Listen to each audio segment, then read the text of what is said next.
Boa tarde, moçada. Como é que vocês estão? Tudo bem? Como é que estão nesse sabadão aí? Descansando, relaxando um pouquinho, mas não pode perder o pique do estudo, hein, moçada? Vamos que vamos! Então hoje nós vamos aí dar continuidade ao nosso curso de Geografia Geral com o fim da Guerra Fria. Hoje é a terceira aula, para que vocês então tenham noção da complexidade das transformações deste período. É deste momento que emergirá a próxima divisão internacional do trabalho, que nós estudaremos nas próximas aulas, a chamada nova ordem mundial, a ordem da globalização do capitalismo. Pois bem, ontem nós vimos que a União Soviética estava muito próxima de falir.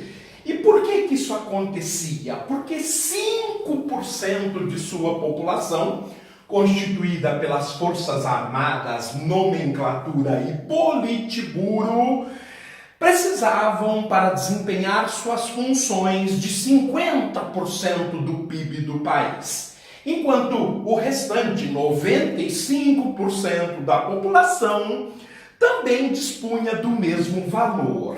Logo, gente, o que está acontecendo na prática? Na prática, a União Soviética caminhou num sentido completamente divergente daquilo que prega o socialismo. O que as Forças Armadas e a nomenclatura era de fato, era uma nova classe social. Eu tinha o proletariado, as pessoas que sustentavam o país, trabalhando, produzindo, enquanto apenas dois pequenos grupos, as Forças Armadas e a nomenclatura, elas desfrutavam de privilégios indevidos. Se esses privilégios são indevidos dentro do capitalismo, imagine dentro do socialismo. Então, o que a gente tem que entender, não foi o socialismo que não deu certo. O que não deu certo foi o homem soviético. O homem soviético, ele foi criado dentro da realidade de apenas uma classe, mas com o passar do tempo, uma parte, uma elite, se tornou privilegiada, cultivava esses privilégios e não queria ceder para o bem da população. O socialismo, ele é uma prática mais do que uma teoria. Ele precisa ser discutido, revisado. Ele envolve reuniões cotidianas para atender às necessidades sociais. Como nós vimos na primeira aula sobre o socialismo, nas definições do socialismo. Porém, o socialismo soviético, ele cria exatamente aquilo que ele é contrário, uma classe de privilegiados. Então não foi o capitalismo ou o socialismo que deram errado. O que dá errado é o homem, é o jeito que o homem lida com os sistemas socioeconômicos. Isso é claro no Brasil. O Brasil é um país capitalista que deu errado. No entanto, nós temos exemplos vários de países capitalistas que deram certo. E por que isso acontece? Por conta da prática, do cotidiano. Na Dinamarca, o capitalismo de bem-estar social, ele funciona perfeitamente. E a economia é predominantemente privada. No Brasil, apesar da presença do Estado ser razoável na faixa dos 30%, o nosso grande problema é a corrupção, é a prevaricação, é o cotidiano dos cidadãos. Porém, gente, voltando à União Soviética, o que deu errado, repito, não foi o socialismo. Quando a gente diz isso, Marx se revela no túmulo, ele se mexe no túmulo. Em momento algum, Marx acreditava que o socialismo, como eu já disse, surgiria na Rússia. E se surgisse, ele faliria. E exatamente o que aconteceu. Então, para que a União Soviética disputasse a Guerra Fria, ela vai criar uma casta, duas castas que vão consumir metade do orçamento do país.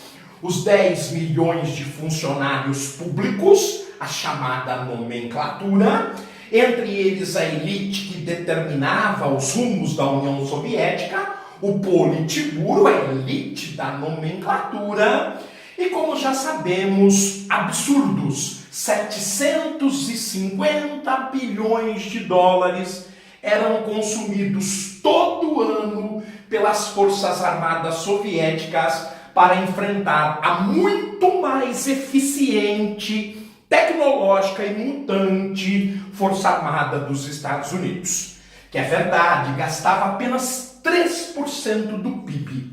Não só percentualmente era muito menor, como no montante. Os Estados Unidos, para competir com a União Soviética, dispunha de 300 bilhões de dólares. Vejam, para cada dólar americano, os soviéticos precisavam gastar 2,5 dólares.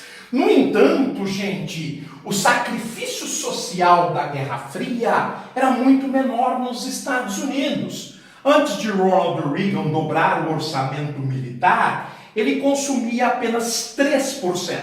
300 bilhões de 10 trilhões de dólares por ano. Na União Soviética, 750 bilhões de dólares anuais, num total de uma economia 4 vezes menor que a americana, de 2 trilhões 250 bilhões de dólares.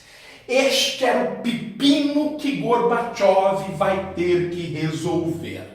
Ele tem, para fazer a União Soviética respirar, se dinamizar, voltar no contexto de um país socialista, ele precisava fundamentalmente recuperar os 50% do PIB e oxigenar a sociedade. Para isso ele precisava desmobilizar, desmontar a Guerra Fria, enfraquecendo as Forças Armadas e oxigenar, desmontar, desmobilizar a influência da nomenclatura. Que pepino, eu não gostaria de estar na pele de Gorbachev. Mas ele vai tentar.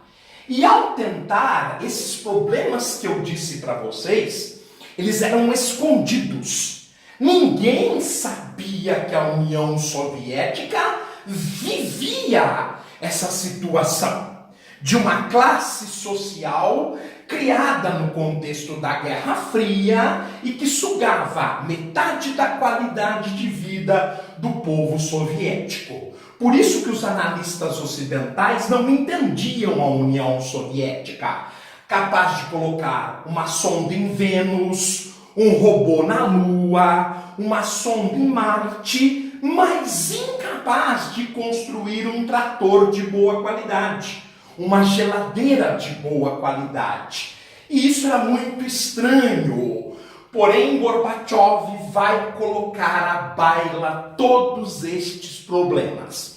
Ele vai revelar, primeiro para a sociedade soviética, depois para o mundo todo, que a União Soviética tinha esses problemas. Ao expor esses problemas para a sociedade soviética e para o mundo, ele procurava, sobretudo, ter apoio do povo soviético, para que o povo soviético o auxiliasse na pressão para desmobilizar os privilégios da nomenclatura e das Forças Armadas. Então ele cria um plano chamado Glasnost, que em russo, traduzindo para o português, quer dizer transparência. Gorbachev vai revelar os verdadeiros problemas da União Soviética, ele vai contar à população o porquê que o Estado soviético não evoluía, O porquê que o Estado soviético tinha problema de abastecimentos, um país que produzia cada vez mais, com uma economia evoluída. Lembrem-se, senhores, 1985 significa quase 35 anos atrás. Há 35 anos atrás, a União Soviética já tinha uma economia maior do que a brasileira de hoje, de 2019. É indiscutível a evolução econômica da União Soviética enquanto país. A maior parte dos economistas concordam que esse país, que tinha surgido em 1922 e estava na mão de Gorbachev em 85, foi o exemplo de país que mais evoluiu economicamente na história do mundo. Então, uma economia superior à brasileira de hoje, 35 anos no futuro, porém, ela era absorvida por privilégios e isso gerava as filas nos supermercados, a falta de batata, uma geladeira ultrapassada, que só para que você pudesse mantê-la em relação à energia, o preço era altíssimo. Então, o povo trabalhava cada vez mais e não via retorno, apesar de saber que havia privilégios dentro do país. Todas essas discussões são fomentadas, são clareadas, a população agora sabe da verdade. Isso nós chamamos de glasnost, transparência, revelar os problemas que o país tinha. Bom, uma coisa é você dizer os problemas que o país tem, a outra é propor soluções. E Mikhail Sergeyevich Gorbachev vai criar a chamada Demokratskaya. O objetivo da Demokratskaya era justamente combater os privilégios. Todo país socialista é um país de regime político único, de partido único, o famoso Partido Comunista. O que é que Gorbachev vai propor para a sociedade soviética para enfraquecer o poder do Partido Comunista, o pluripartidarismo. A partir de Gorbachev, assim como no Brasil nós temos liberdade de fundação de organizações partidárias, Gorbachev vai propor o pluripartidarismo. Para quê? Para que as pessoas participassem ativamente da política do país, para que elas propusessem ideias e soluções fora do Partido Comunista. Gorbachev, isso é muito perigoso. Você mesmo é do Partido Comunista, mas a disputa, a queda de braço com a nomenclatura e o Politburo eram tão grandes que ele viola uma regra de ouro do socialismo, a de partido único. O pluripartidarismo vigora na União Soviética. Ora, mas não adianta eu ter liberdade de organizações políticas se as eleições continuam indiretas. Como nós sabemos, nos países socialistas, nós elegemos um representante por cidade. Este representante elege um representante por região. Esses representantes regionais elegem representantes nacionais que vão governar o país. Logo, a eleição é indireta. A partir da Demokratskaya, nada disso. Todo o povo soviético irá às urnas regularmente. Eles poderão eleger para todos os cargos, menos por hora para o cargo que ele ocupava, já que ele era a pessoa que precisava ficar garantida no poder para que as reformas fossem aplicadas. Então, existem eleições diretas para todos os cargos, inclusive para presidências das repúblicas, das 15 repúblicas que formavam a União Soviética, tanto que é nestas eleições que emergirá Boris Yeltsin, o sucessor de Mikhail Gorbachev, por um partido chamado Plataforma Democrata Russa, o PDR. Então nós teremos eleições para todos os cargos, menos para a presidência da Rússia e para o cargo de Gorbachev, secretário-geral do Partido Comunista. Gorbachev faz mais uma medida muito interessante. As pessoas agora teriam direito de denúncia, e essa denúncia iria direto para a imprensa. A União Soviética, ela tinha vários órgãos de imprensa, revistas, jornais, e alguns eram oficiais. Por exemplo, o jornal oficial do Partido Comunista era o Pravda. Nome irônico que quer dizer verdade. Na verdade, o Pravda escondia a verdade do povo soviético.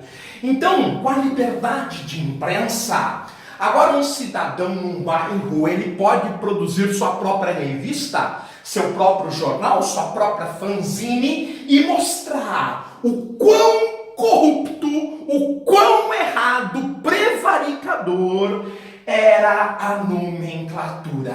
Opa, todo mundo vai se sacudir agora.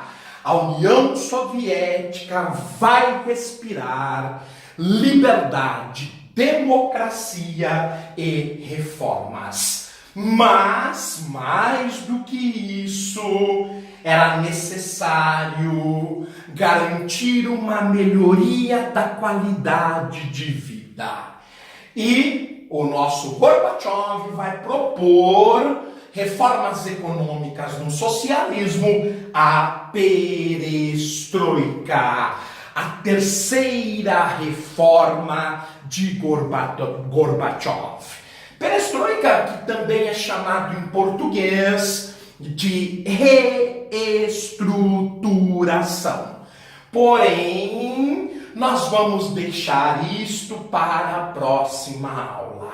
Na próxima aula eu analisarei com vocês as reformas econômicas, a perestroika e os tratados de paz que aproximaram os Estados Unidos de Ronald Reagan, da União Soviética de Mikhail Gorbachev e que pela primeira vez reduziram as armas nucleares a 50% do seu arsenal. Lembrando que o presidente Donald Trump dos Estados Unidos, neste momento, está violando, se retirando de um desses tratados, que é o Tratado de Redução, de Contenção de Mísseis de Curto e Médio Alcance, que foram assinados naquela época. Bem, pessoal, mas isso é um assunto para a próxima aula, a quarta aula sobre o fim da Guerra Fria. Antes disso, eu devo responder vocês uma pergunta.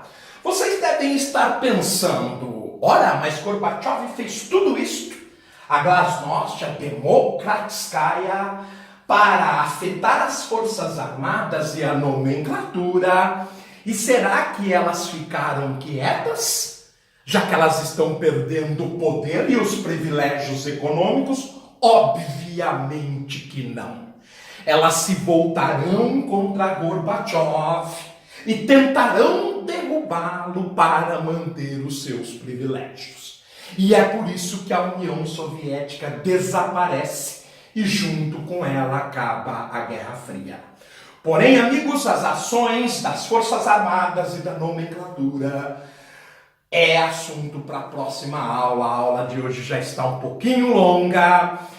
Tudo de bom para vocês, um grande final de semana. Continuem acompanhando o canal João Maza. Estamos próximo dos 400 inscritos. Vamos chegar lá. Um abraço, tudo de bom. Fui!